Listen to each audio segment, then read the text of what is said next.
Conheçam o constrangimento da família que temos que tolerar, anunciou Débora Albuquerque, em voz alta para o grupo de convidados elegantemente vestidos, sua voz ecoando pelo gramado bem cuidado do exclusivo Clube de Campo de São Conrado, no Rio de Janeiro. Senti todos os olhares se voltarem para mim enquanto eu permanecia quieta ao lado do roseiral, segurando minha bolsa bege simples.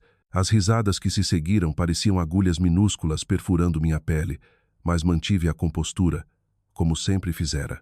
Meu nome é Heloísa Mendonça. Tenho 67 anos e já deveria estar acostumada com os comentários cruéis de Débora. Mas no dia do casamento da minha filha Beatriz, cercada pela elite carioca, a ferroada foi especialmente dolorosa. Eu havia escolhido um vestido azul marinho modesto de uma loja de departamento. Nada parecido com os vestidos de grife que farfalhavam ao meu redor, mas estava limpo, passado e apropriado. Aparentemente, isso não era suficiente para a mãe da minha nova nora. Não acredito que Beatriz escolheu se casar com alguém de circunstâncias tão comuns, continuou Débora, a voz pingando desdém enquanto gesticulava para mim com sua taça de champanhe. As outras mulheres do círculo assentiram com cumplicidade, seus colares de pérolas captando a luz da tarde. Tentamos sugerir uma cerimônia menor, algo mais adequado à situação financeira deles. Observei minha linda filha do outro lado do terraço, radiante no vestido de noiva alterado da avó, dançando com o novo marido, Tiago. Ele era um jovem gentil, nada parecido com a mãe pretensiosa, e eu via o amor genuíno nos olhos dele quando olhava para Beatriz. Era isso que importava. Lembrei a mim mesma, não os comentários sussurrados e olhares enviesados de pessoas que mediam o valor pelas carteiras de ações e filiação ao clube. Débora Albuquerque deixara claro desde o momento em que Tiago levara Beatriz para casa que considerava nossa família inferior à deles. Os Albuquerque eram donos da Albuquerque Investimentos, uma das firmas financeiras mais prestigiadas do Sudeste, e sua riqueza lhes proporcionava um estilo de vida que eu nunca poderia oferecer a Beatriz. Débora nunca perdia uma oportunidade de me lembrar desse fato, seja por comentários indiretos sobre a criação humilde de Beatriz ou perguntas diretas sobre minha própria situação financeira. Ela deve estar se perguntando como vai pagar o jantar da recepção, sussurrou uma amiga de Débora alto o suficiente para eu ouvir, provocando outra rodada de risadas abafadas. Tomei um gole lento do meu suco e sorri educadamente, exatamente como ensinara Beatriz a fazer ao lidar com pessoas difíceis. Eles não imaginavam que seu entretenimento cruel estava prestes a tomar um rumo inesperado.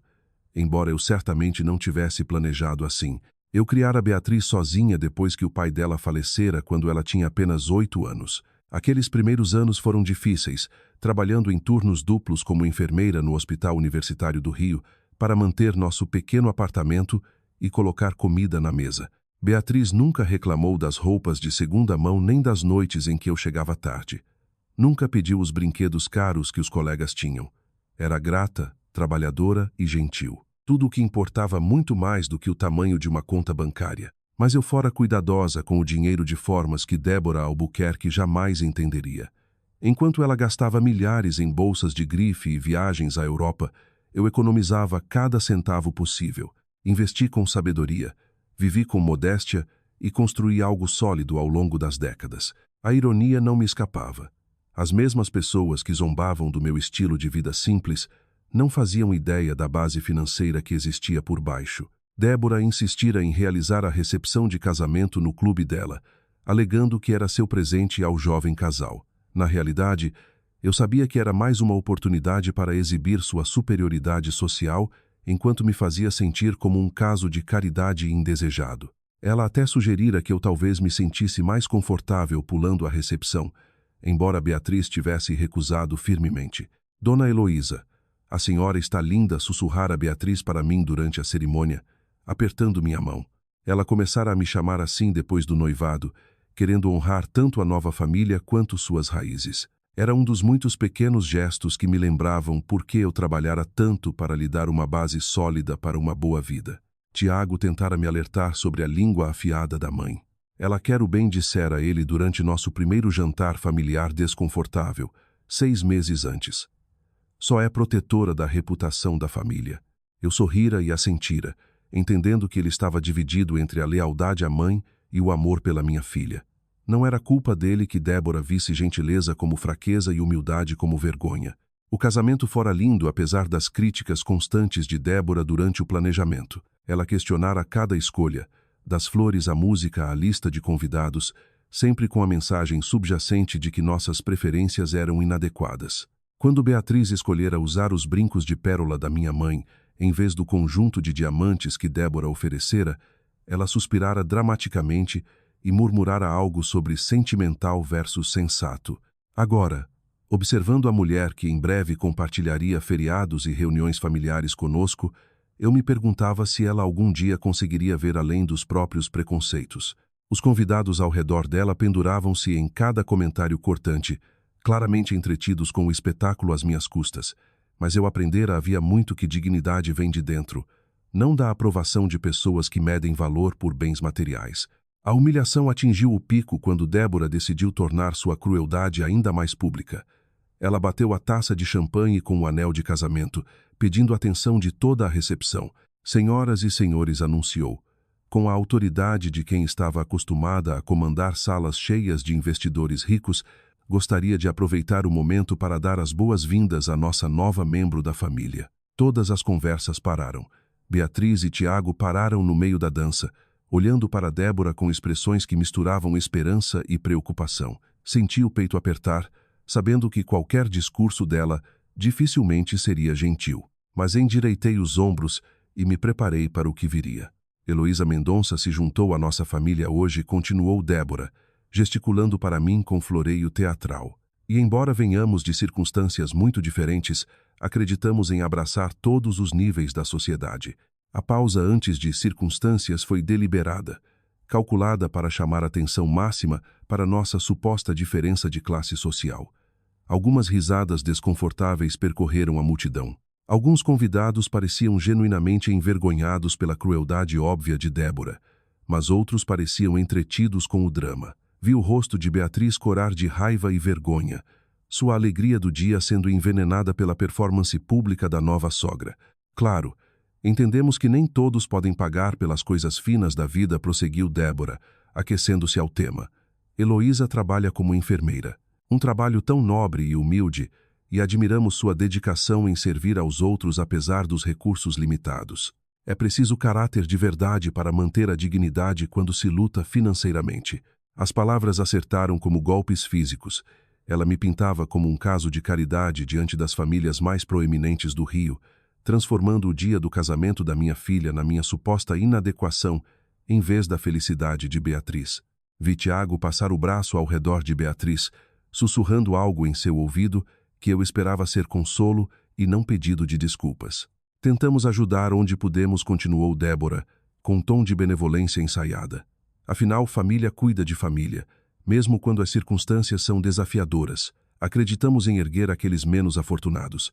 Foi então que notei Kenneth Albuquerque, irmão mais novo de Débora e sócio da firma de investimentos, parado perto da entrada do terraço. Seu rosto ficara completamente branco, e ele me encarava com uma expressão que eu não conseguia decifrar. A taça de champanhe tremia levemente em sua mão, e vi seus lábios se moverem como se tentasse recordar algo. Débora construía seu clímax, completamente alheia à reação do irmão. Então vamos erguer nossas taças para Heloísa Mendonça, declarou com falso calor. Que ela encontre conforto, sabendo que sua filha se casou com uma família que valoriza a generosidade para com aqueles que precisam. O momento pairou no ar como uma tempestade prestes a desabar, e percebi que o reconhecimento de Kenneth estava prestes a mudar tudo de formas que nenhum de nós antecipara. A taça de champanhe de Kenneth Albuquerque escorregou de seus dedos, estilhaçando-se contra o piso de tijolos do terraço com um estrondo que pareceu ecoar pela recepção subitamente silenciosa. Todas as cabeças se voltaram para ele, enquanto permanecia congelado, o rosto uma máscara de horror e reconhecimento crescente. Débora parou no meio da frase, o sorriso ensaiado vacilando enquanto seguia o olhar de todos.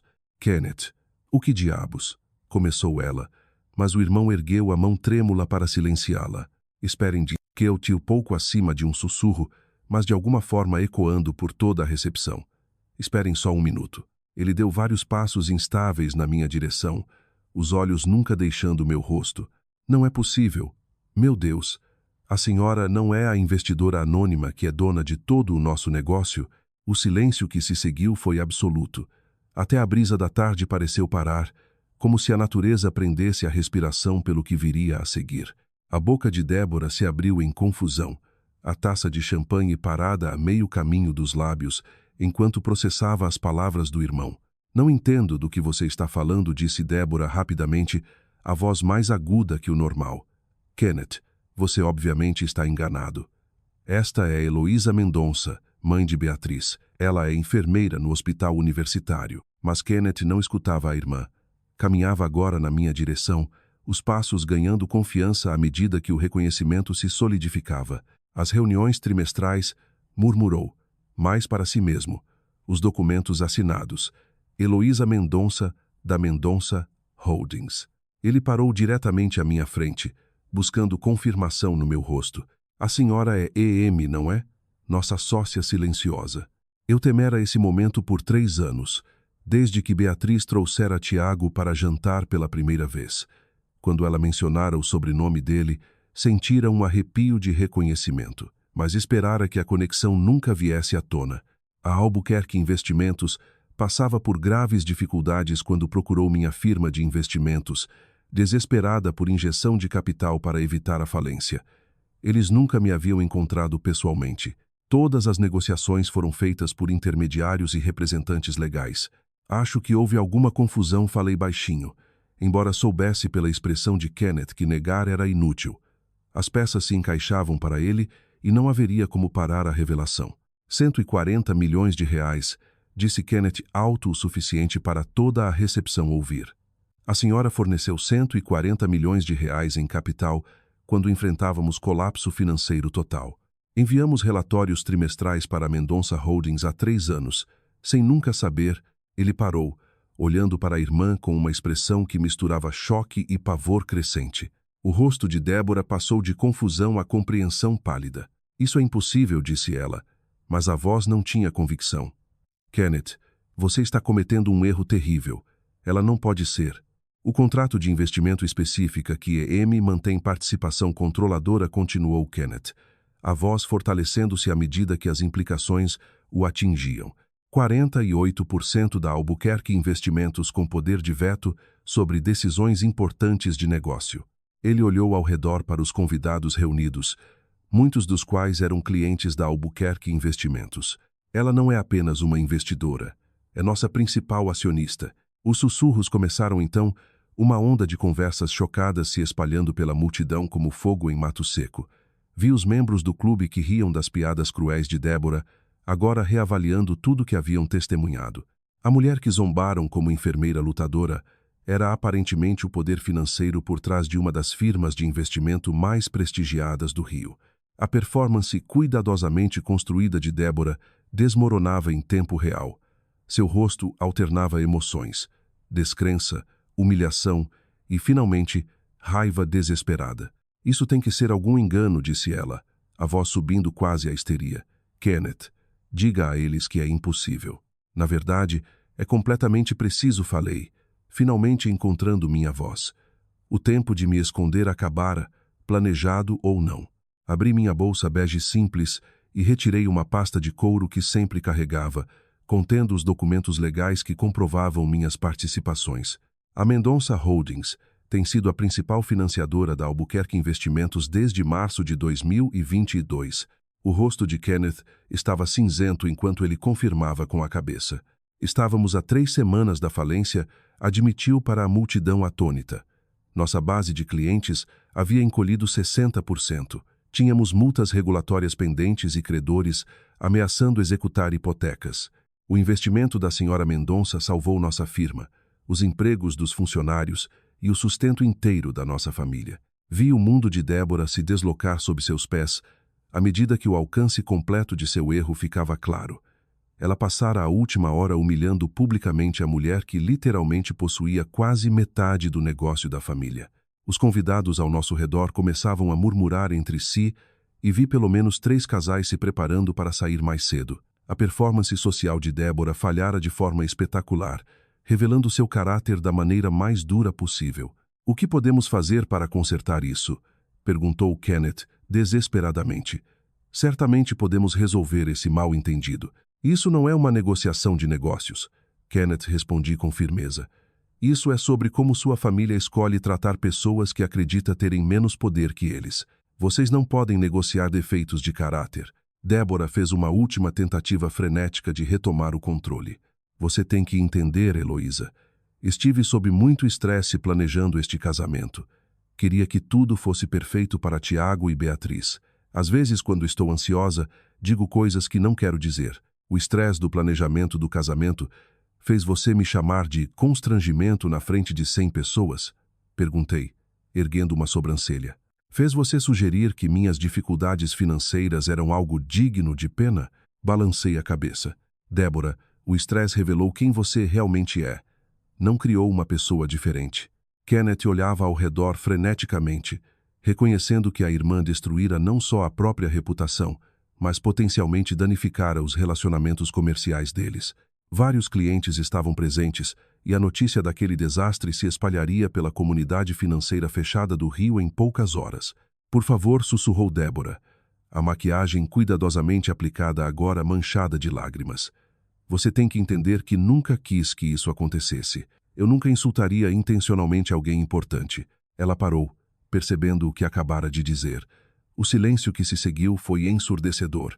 Alguém importante, repeti, deixando as palavras de Débora ecoarem pelo terraço. Esse é o cerne da questão, não é? Você não lamenta ter sido cruel. Lamenta ter sido cruel com alguém que tem poder sobre o futuro da sua família. Débora abriu a boca para protestar, mas nenhuma palavra saiu. Os convidados testemunhavam o colapso completo de sua fachada social. A mulher que se posicionara como autoridade moral da sociedade carioca acabara de admitir que seus pedidos de desculpas baseavam-se unicamente na minha influência financeira, não em qualquer reconhecimento de que seu comportamento fora errado. Kenneth tentava desesperadamente calcular os danos. Dona Heloísa, quero que saiba que as opiniões de Débora não representam os valores da nossa firma, nem os sentimentos reais da nossa família. Temos o máximo respeito pela senhora e pela nossa parceria de investimento. Tem? Perguntei baixinho, porque sua irmã passou 1 hora demonstrando exatamente como sua família trata pessoas que acredita serem impotentes. A única diferença agora é que vocês descobriram que eu não sou impotente. Olhei diretamente para Débora, que ainda permanecia congelada em choque. A pergunta é, o que vocês teriam feito se Kenneth não tivesse me reconhecido? Como tratariam a mãe de Beatriz pelo resto de nossas vidas juntos? A verdade estava escrita claramente no rosto manchado de lágrimas de Débora. Ela teria continuado a crueldade, talvez até aumentado, segura na crença de que eu não tinha como retaliar contra sua superioridade social e financeira. Acho que precisamos discutir isso em particular, disse Kenneth, a voz tensa de pânico. Talvez possamos marcar uma reunião para... Não respondi com firmeza. Vocês tornaram isso público. Débora escolheu me humilhar na frente de todos aqui. Ela pode enfrentar as consequências dessa escolha no mesmo cenário. Olhei ao redor para os convidados reunidos, muitos dos quais agora gravavam abertamente o confronto nos celulares. Vamos garantir que todos entendam exatamente o que aconteceu aqui hoje. Puxei a pasta de couro da bolsa e abri deliberadamente, extraindo os contratos de investimento que salvaram a Albuquerque Investimentos da falência. Estes documentos representam um investimento de 140 milhões de reais que permitiu à sua família manter seu estilo de vida, seu negócio e sua posição social, disse eu, segurando os papéis para que todos vissem. Sem esta injeção de capital, a Albuquerque Investimentos teria fechado as portas há 3 anos. O rosto de Débora desmoronou quando o alcance completo de sua humilhação ficou claro. Não só atacara publicamente a parceira comercial mais crucial da família, como fizera isso enquanto celebrava o casamento da filha dessa parceira. A ironia era devastadora. Ela zombara da minha suposta inadequação financeira, enquanto dependia completamente da minha riqueza para a sobrevivência da própria família. O contrato de investimento inclui várias cláusulas interessantes, continuei, folheando as páginas, incluindo meu direito de rescindir a parceria com 90 dias de aviso prévio e meu poder de veto sobre decisões importantes de negócio. Olhei diretamente para Débora. Também inclui disposições para proteger a reputação do investidor e garantir tratamento profissional em todos os relacionamentos comerciais. O rosto de Kenneth ficou branco ao entender as implicações. Dona Heloísa, certamente podemos chegar a um entendimento. Vocês já me mostraram seu entendimento, interrompi. Débora deixou perfeitamente claro como sua família vê pessoas que acredita estarem abaixo deles. A única coisa que mudou é o conhecimento de onde o poder realmente está.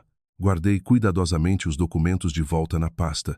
Entrarei em contato com meus advogados na próxima semana para discutir o futuro da nossa relação comercial. Débora finalmente encontrou a voz, embora saísse como um sussurro quebrado. Por favor, não deixe isso destruir tudo pelo que trabalhamos. Pense em Tiago e Beatriz. Estou pensando neles, respondi friamente. Estou pensando na família na qual eles estão se casando. A reputação de Débora Albuquerque nos círculos sociais exclusivos do Rio foi destruída de forma irreparável poucos dias após o desastre do casamento. Membros do clube que testemunharam sua performance cruel espalharam a história por suas redes, tornando-a um conto de advertência sobre os perigos de julgar os outros pela aparência em vez do caráter. Sua filiação a várias organizações prestigiadas foi discretamente encerrada quando líderes da sociedade souberam que ela humilhara publicamente a investidora anônima cujos 140 milhões haviam salvado o negócio falido da família. A confiança dos clientes na Albuquerque Investimentos despencou à medida que a notícia do julgamento terrível e do tratamento de Débora, a principal acionista da firma, se espalhava pela comunidade financeira, resultando em retiradas significativas de contas e forçando Kenneth a oferecer a ela um cargo puramente cerimonial, sem contato com clientes. A firma enfrentou meses de incerteza, enquanto eu explorava opções para retirar meu capital e fazer parceria com firmas mais gratas, concordando finalmente em manter o investimento apenas depois que Débora fosse completamente removida de qualquer operação do negócio e Kenneth implementasse treinamento abrangente de sensibilidade para todos os membros da família envolvidos na empresa. Enquanto observava Beatriz e Tiago partirem da recepção, sua felicidade intacta apesar do drama do dia, senti uma profunda satisfação que ia além de uma simples vingança. O jovem casal construiria seu casamento sobre uma base de amor e respeito genuínos, livre da influência tóxica que Débora planejara exercer sobre suas vidas, e eles sempre saberiam que o verdadeiro valor vem do caráter, não do saldo bancário. Às vezes, a resposta mais poderosa à crueldade é simplesmente permitir que as pessoas descubram o quanto julgaram mal aqueles que escolheram zombar, provando que dignidade e força frequentemente se escondem atrás das fachadas mais discretas, esperando o momento certo para se revelar e restaurar o equilíbrio que o preconceito tentou destruir.